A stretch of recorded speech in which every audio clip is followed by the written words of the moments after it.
Welcome everyone, welcome. Justin M. Bailey here. Ha ha! Awkward laugh. Yeah, I got a lot of those. So I just got back from New York City 2 days ago. My wife had some sort of a conference down there to help geriatrics or something like that. But in that way, we got to hang out in NYC, right around Midtown. I think that's my favorite area to go when I'm in New York City. We live about 3 hours away, and we've always tried to go down once a year. This is one of the first times this was the first time we actually drove all the way into Manhattan, from our house. I live in upstate New York. I live in Albany. My wife, Yumi, God bless her, is quite the paranoid person. She's afraid if I say I live in Albany, people will come find me or something. Nobody's going to find me, and everybody who watches this channel knows I don't want anybody to find me. But I live in Albany, New York. I love it. And so we drove down, and something I'm glad, it wasn't like nerve-wracking, but just frustrating, and it just kind of feels like at any moment there could be some fender bender, or you might accidentally hit a cyclist, or they might hit you. And not only do you never want that to happen, but especially when you're not on vacation in New York City, or vacation anywhere. But I mean, yeah, that place is such a fucking cluster bang driving in there that I don't think I will again. And it was actually cheaper to take the train down, which we usually do. So yeah, no, it was nice. We got to stay at a nice hotel that was right next to Grand Central Station. Got to eat a lot of Shake Shack. I always love Shake Shack. I'm a big fan of Five Guys burgers, but if you get the chance to get yourself some Shake Shack, oh my god, best burger around. So satisfying, never disappointing. So what I got to do is 2 nights we were there. We went to a bunch of nice Japanese restaurants. Gyuu Kaku was awesome. Every time we go to New York City, we try to go there. It's kind of like Korean-style barbecue with your own personal barbecue pit, but it's a Japanese restaurant kind of using that style. So 2 nights, I basically, mommy and baby, both, I don't know, they had some fun time giggling and drawing on an iPad and then taking a bath. And I went down because Modern NYC Pinball from our hotel was only like 13 blocks away. So for me, kind of like how, kind of like Lake George last summer, I hate to put it this way, but kind of like first time in a long time I got to get put off the leash and I got to just run all over and discover pinball there, and it was like so great. It's like, once again, it's just great. I get to run around. I don't have to take care of the kid or my wife because she needs somebody to take care of her too all the time. And just be free for a moment and just get to do something for myself. And so it's like I headed down. It's a nice walk down there. And yeah, first of all, Modern NYC Pinball, a lot of fun, a lot of great games there. They had Terminator 2. I always liked Terminator 2. I finally got to try an Elvira Scared Stiff, and I like that one a lot. Just because I've always liked that kind of like, well, obviously I really like, monsters and gothic kind of stuff. That's my whole shebang right there. And like what other really cool ones? Well, they have Star Trek. I can enjoy Star Trek. I'm really trying to think. Like, now that I think about it, I maybe only saw one Jersey Jack pinball there. Oh, Addams Family. It's always great to play Addams Family. I remember initially when it was actually my wife's idea. When I told her last summer I was interested in pinball, it was her idea that maybe I should get a machine. I would never think about that, because that just, like, people buy machines, but, she's the one who planted that seed in my head. Then later on when I showed her how much one would cost, she was totally like, "Are you out of your mind?" But it's like, it was your idea, honey, so what do you want me to say? So, at one time, oh yeah, I would love to get an Addams Family. They could cost you $10,000. Unless you're really handy and you want to buy like a really used one and refurbish, and that's something I'd love to learn to do someday, but I'm nowhere near there. One of the many reasons why I like this brand new machine, I'm taking the best care of it, I'm maintaining it, but I really don't have to worry about anything breaking anytime soon. So, yeah, so a bunch of nice pins. Black Hole was there too, which is interesting. I remember that because actually this machine had one defect, and this dude named Doug Steele actually came up from New Paltz to help us fix it, and free of charge since we bought it brand new from Stern. Stern paid them. So yeah, that was cool because Black Hole was one of his machines.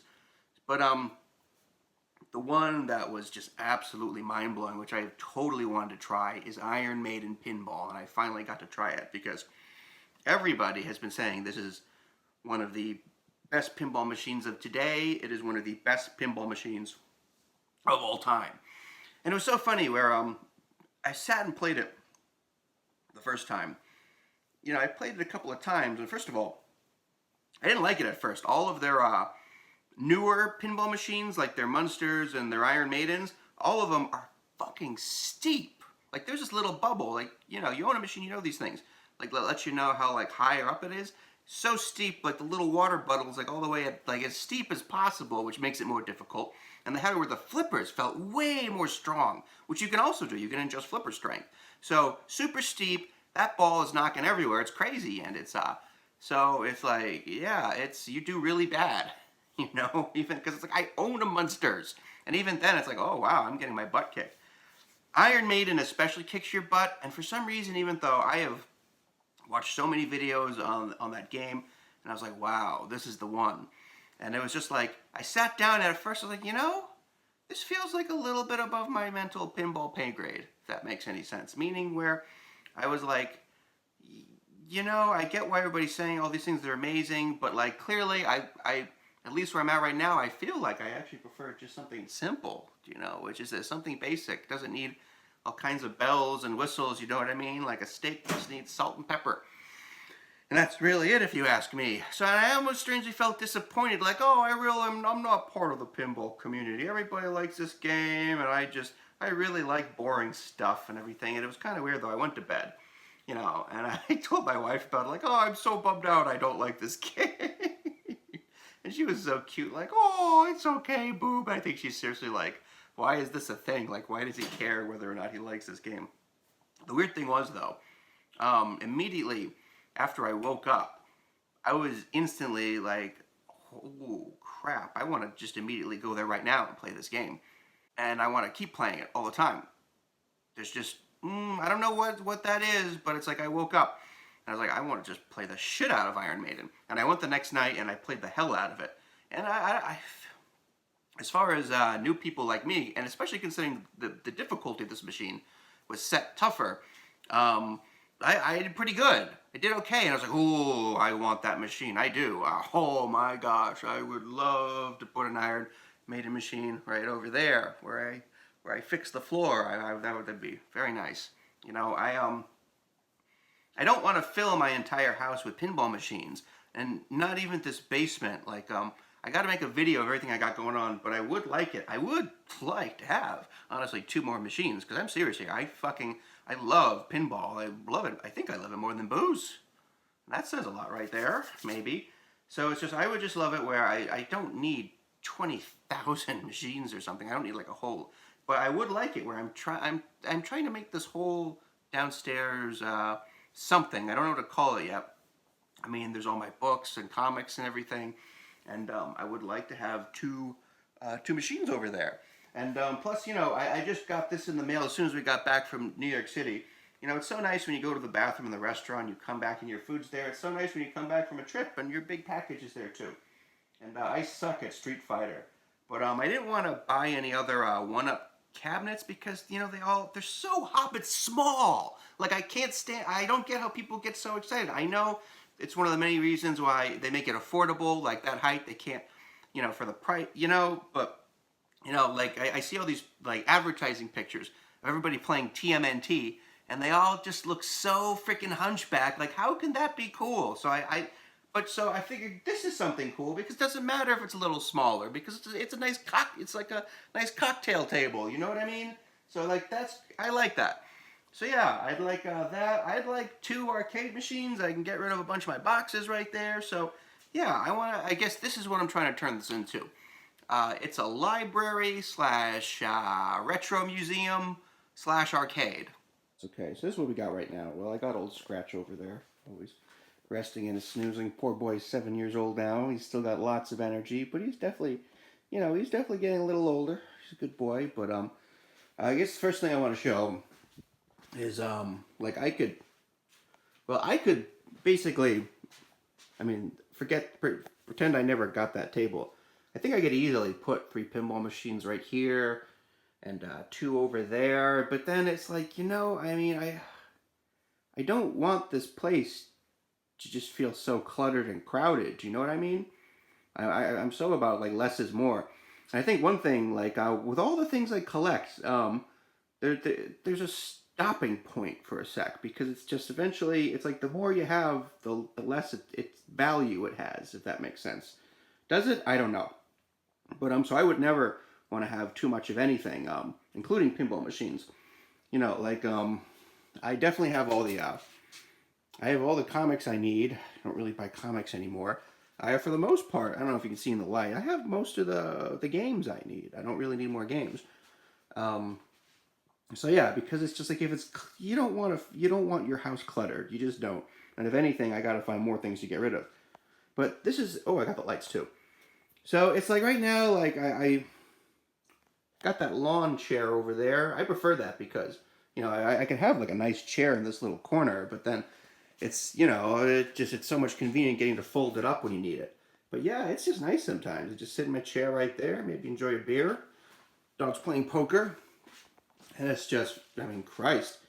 It's just, that pinball machine alone, I mean, you can just sit and look at it. It's freaking like, if you combined a Christmas tree and a fireplace, and it's just, yeah, it's just, they're beautiful to look at. Which maybe I'll make a quick ranting point before I go, but yeah, this thing's fun. It was fun to put together, and at first I thought it'd be a problem how that double screen, because it's weird at first, so like your eyes don't know what to do, but you get used to it really quickly. And like I said, I'm terrible at Street Fighter, but just, you know, something fun just to kind of like learn with, because like every other kid in the early 90s, oh yeah, I used to play a buttload of Street Fighter with all my friends. And it is fun. My daughter really likes playing Final Fight with me. So that's actually kind of fun. So I figured eventually I can put another arcade, some kind of an arcade cabinet here. One right there by the Mostly Dinosaurs poster, because that would still allow me to have a nice V right here. Do you know what I mean? And if I could magically pick, I would pick Sunset Riders and the Aliens arcade game. That's what I would totally pick if I could somehow track those down. And then over there, yeah, 2 more pinball machines. I think I want to get one of them to be Iron Maiden. Gotta find a way to do that, you know, without my wife coming home and being like, "Are you out of your mind?" You know. So we'll just see how I can finagle that. But this is where we're at. This is what we got. And yeah, I'll just give a quick chat about Munsters and pinball in general, because I just want to say that, let me just try and dim it in. Okay, there we go. Like, I totally get everybody's complaints about Munsters, how simple it is, how basic it is. There's a dumb phrase I don't like. Yeah, basic. You know, unless Kirsten Bell is saying it on The Good Place, because that's funny.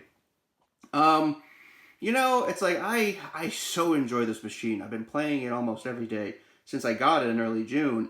And, it's like, you know, that argument, like, oh, it's so boring. Well, it's like, technically, isn't that what everybody says about pinball? Do you know what I mean? And it's like, right now, which is super big, is a new Jurassic Park game is out. So everybody's all excited and googly-eyed about how this new Jurassic Park game is out. And it was also designed by Keith Elwin, who also designed Iron Maiden. You should totally look this guy up. He's basically one of the best pinball players of all time. And Stern basically eventually gave him a job, and he designed what is considered to be one of the best new machines of all time. And so now he did Jurassic Park, and you know, everybody's talking about how fantastic the gameplay is, and I can totally see it. But like for me, like the dude Doug Steele, who came up, who was nice enough to just fix my my shooter ramp on Munsters. It's he said to me just like, because it was so cool having him over, because like, you know, like I said, I've become so obsessed with pinball this year.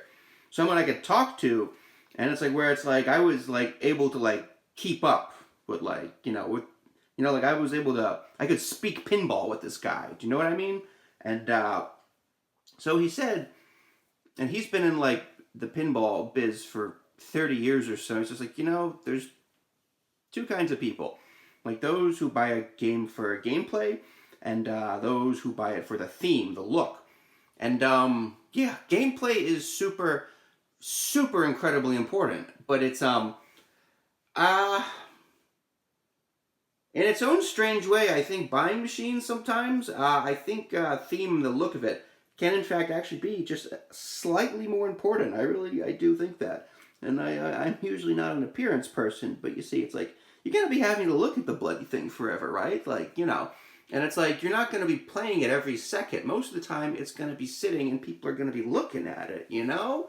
So it's like, so why do I bring this up? Because, the Munster's pinball machine, the gameplay, I get it. I get what everybody's complaints are. And like with this new Jurassic Park's out, without even playing it, I'm sure it's so much more fun because everybody's just gushing about it. Same as they did with Iron Maiden. But if you look at this machine, it is so bland. It is like the most blandest, like, plain Jane machine ever. You know, I think looking bland is almost worse than looking like ugly. Do you know what I mean? Because it's like, well, it's ugly. At least that says something. You know, it gets some reaction. It's just like the most boring looking thing. And it's like where, I forgot, but it's like, and it's also like one of those things like, I can't possibly get excited about Jurassic Park. I just can't. You know, same as how I just can't get excited about Santa Claus anymore. Do you know what I mean? Like, I'm a grown man with all these toys and video games in my basement, and I'm just saying, it's hard for me to understand people my age who I loved the Jurassic Park movie, but just gushing over it like, ooh, dinosaurs, we love dinosaurs. Yeah, and I also used to like Santa. You know what I mean? It's just, that's just one thing I'm just not picking up about it. You know what I mean? So I just want to talk that real quick. So that said, I haven't played Jurassic Park, but even if it plays as well as Iron Maiden, I still want Munsters because it's so funny. I guess you could say Munsters is the opposite because the one thing everybody says about this is this is one of the best looking pinball machines ever. It is. Of all the machines I've seen, it's just always, this just catches your eye. It just catches your attention. So I like it where I can sit and relax and just look at it, you know? Because it's a piece of art. I think that's it, because it's not just a game. A pinball machine is also simultaneously a piece of art. So it better be good fucking art, you know what I mean? And it better be a good theme. And for me, I don't think I'll ever even sit down and play a Jurassic Park game because I hate the art and I hate the theme. Jurassic Park, dinosaurs, whoop-de fucking shit.